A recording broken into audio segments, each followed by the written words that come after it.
आज भी एमती समाज में अच्छा परिवार जे कि जीवन सह संग्राम करी बंचती आम एक से जगह को आज पहुंचीचु जो जगह कि बांकी अंधार ग्रामर छवि बेहेरा घर जे कि कैंसर पीड़ित अच्छा दीर्घ दिन धरी कैंसर पीड़ित अच्छा घरे आज आम पहुंचीचु आपड़ भिजुआल देखिए सी तांकर घर ना शोया घर ना ये हूँ भंगा घरे बीतुची जीवन आम सागर से अच्छा परिवार से सदस्य आम प्रतिक्रिया ना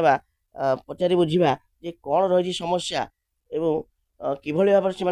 चलुँच आज्ञा प्रथम जी न्यूज भारत को आप स्वागत कौन कहे आज्ञा केमती कौन चलुँच कौन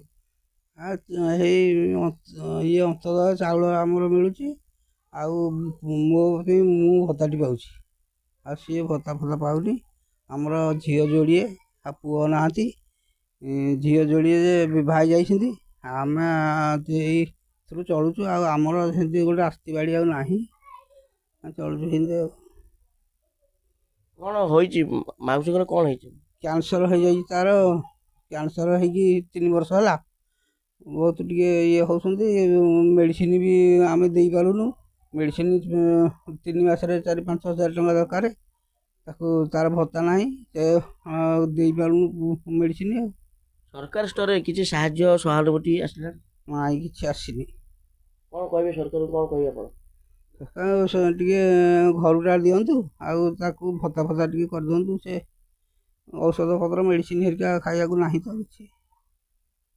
भी सहायता सरकार करूँ शुणुले प्रतिक्रिया स्वामी कहते जे कि दीर्घ दिन है सी स्त्री कैंसर पीड़ित अच्छा कि भाव सरकार पाखे सी ये अनुरोध कर भाव में चिकित्सा खर्च देले से निश्चित उपकृत हे आप भिजुआल आम देखू से घर अवस्था आप देखु सहयोगी कहबी से घर भिजुआल देखु ये हूँ से घर वास्तविक भंगा घर आम भेटू पशि पार तथा देखा ये किभली घर चित्र देखु ये घरे से जीवन अतिबाहित कर प्रशासन को दृष्टिगोचर को आम आने निष्पत्ति माने ये कहूँ कि भाव में प्रशासन ये जगह को आसतु देखु कि भाव में छवि परिवार अच्छा आम बर्तमान अच्छा से छवि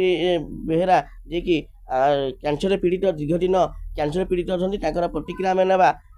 आज्ञा जी न्यूज भारत स्वागत कौन कहे आज्ञा आज्ञा कौन होती कौन केते दिन है 3 वर्ष कौन कहे सरकार जहाँ टे साहाଯ୍य करेंगे घर द्वार नहीं भत्ता टे करदे चलिया भारी असुविधा मेडिसिन खाई पाऊँ पैसा टे पाऊँ किए दब साहाଯ୍य करेंगे आज्ञा टे परिवार कहले आपण केते जण अछन परिवार तो बुढ़ा बुढ़ी 2 जन झील जोड़ी बाहा कर दे आम 2 जन बुढ़ा चलिया को भारी असुविधा हो भारी असुविधा घर नहीं नहीं केमते कोन कोड भाई घर देसी भगा घर हे पानी बही जाऊँगी अच्छु आज्ञा देख आसिक घर सुनथुले प्रतिक्रिया आपण देखिले कहि परिबे जे किभले बारे माउसींकर कैंसर पीड़ित अछंती सरकार को एतिक अनुरोध जदि माउसी की किसी आर्थिक साहाय्य एवं सहानुभूति दिगले माउसी निश्चिंत तांकर मेडिसिन खर्च एवं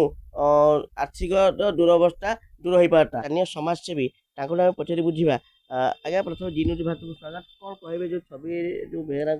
परिस्थिति ये कौन कहे नहीं से तो बहुत दुखे अच्छा सरकार को आम नवेदन करूँ साहाଯ୍ୟ दिजाऊ निहाती पक्षे गोटे घर ना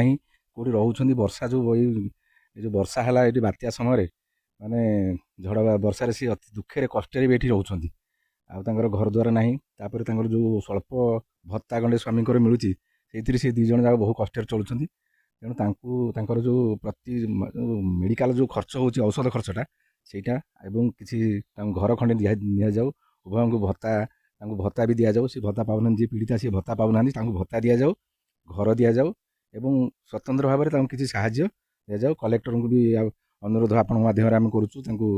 ଗୋଟେ ମାନେ ସ୍ୱତନ୍ତ୍ର ଭାବରେ ତାଙ୍କର ଯାହା ଅଛି ତାଙ୍କୁ ସାହାଯ୍ୟ କରନ୍ତୁ ରେଡ୍ କ୍ରସ୍ରୁ। ଆଉ ହେଲେ ଆମେ ସମସ୍ତେ ଖୁସି ହେବୁ ଏବଂ ସେ ଉପକୃତ ହେବେ। ଆଉ ତାଙ୍କୁ ସେ ଯେଉଁ ଅବସ୍ଥାରେ ଚଳୁଛନ୍ତି ଏଠି ଖାଇବା ପିଇବା ରହିବା ମାନେ ଭାରି ଦୟନୀୟ ଅବସ୍ଥା। କି କାହାକୁ ମାନେ ଅନ୍ୟମାନଙ୍କର ଗୋଟେ ସାହାଯ୍ୟରେ ସିଏ ବଞ୍ଚୁଛନ୍ତି। ଆଉ ଏତେ ମାନେ ସ୍ୱାଧୀନତାର ଦୀର୍ଘ ଏତେ ବର୍ଷ ପରେ ମଧ୍ୟ ଯଦି ସର୍ବନିମ୍ନ ଜଣେ ଲୋକ ତାର ଯାହା ଆବଶ୍ୟକ ସେ ପାଇବନି, ଆଉ ଜଣେ ପୀଡ଼ିତା ସରକାର ମାନେ ବହୁତ ପଇସା ଖର୍ଚ୍ଚ କରୁଛନ୍ତି ବିଭିନ୍ନ ମାଧ୍ୟମରେ, କିନ୍ତୁ ଯିଏ ଗରିବ ଅତି ଅସହାୟ ଲୋକ ତାକୁ ସାହାଯ୍ୟ କରିବା କେହି ପହଞ୍ଚୁନାହାନ୍ତି। କୌଣସି ଜନପ୍ରତିନିଧି କିମ୍ବା ସରକାରୀ ଅଫିସର ଏପର୍ଯ୍ୟନ୍ତ ପହଞ୍ଚିନାହାନ୍ତି। ସେମାନେ ଆସିକି ଏଠି ତାଙ୍କର ପ୍ରକୃତ ଅବସ୍ଥା ଦେଖିକି ତାପରେ ତାଙ୍କୁ ସାହାଯ୍ୟ କଲେ ସମସ୍ତେ ଖୁସି ହେବେ। ଆପଣ ପ୍ରଶାସନ ସ୍ତରୀୟରେ କ'ଣ ଚେଷ୍ଟା କରୁଛନ୍ତି? ନାଇଁ, ପ୍ରଶାସନ ସ୍ତରରେ ଆମେ କେବଳ ଯାଇକି ବିଡ଼ିଓଙ୍କୁ ଭେଟ ହେଇଥିଲୁ, ତାଙ୍କୁ କହିଛୁ। ଆଉ ସବ୍ କଲେକ୍ଟରଙ୍କ ପାଖକୁ ମଧ୍ୟ ଯାଇଥିଲୁ। ସେ କହିଲେ ମୋ ପାଖରେ ଅଛି, ମୁଁ ଟଙ୍କା 10,000 କେବଳ ଦେଇପାରିବି, ତେଣୁ ଆପଣ ଯାଇକି କଲେକ୍ଟରଙ୍କୁ କୁହନ୍ତୁ। କଲେକ୍ଟରଙ୍କ ମାଧ୍ୟମରେ କଲେକ୍ଟର ହେଲେ 30,000 ଟଙ୍କା ଦେଇପାରିବେ। ତେଣୁ ତାଙ୍କୁ ଆମେ ଏବେ ଯାଇକି ଭେଟ ହେଇଥିଲୁ 3-4 ଦିନ ତଳେ ଏଇ ବାତ୍ୟା ପୂର୍ବରୁ।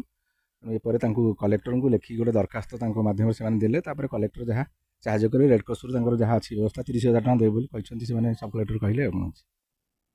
ତେଣୁ ଏ ବ୍ୟବସ୍ଥା ଆପଣ ମାଧ୍ୟମରେ ଆମେ ଜଣାଉଛୁ, ଶୀଘ୍ର ମାନେ କଲେକ୍ଟର ସାହାଯ୍ୟ ତାଙ୍କୁ କରନ୍ତୁ। ଶୁଣୁଥିଲେ ପ୍ରତିକ୍ରିୟା ସମାଜସେବୀ ଘନଶ୍ୟାମ ସେଠୀଙ୍କଠୁ ଶୁଣୁଥିଲେ ଯେ କିଭଳି ଭାବରେ ଯେଉଁ ପୀଡ଼ିତ ଅଛନ୍ତି ଯେ ସ୍ୱଳ୍ପ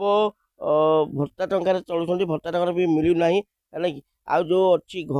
ଘରର ସମସ୍ୟା ବର୍ତ୍ତମାନ ଆପଣ ଦେଖୁଥିଲେ ସେ କିଭଳି ଭାବରେ ଘରେ ରହୁଛନ୍ତି। ଆପଣ ତ ନିଜେ ଦେଖିଲେ ଭିଜୁଆଲ୍, ଏ ଭିଜୁଆଲ୍ କହିବ ଯେ କିଭଳି ଭାବରେ ସେ ଚଳୁଛନ୍ତି। ଆମର ଏଇ ଚ୍ୟାନେଲ୍ ମାଧ୍ୟମରେ ଆମର ଭିଡ଼ିଓକୁ ଗୋଟିଏ ଅନୁରୋଧ ରହିବ ଯେ ଶୀଘ୍ର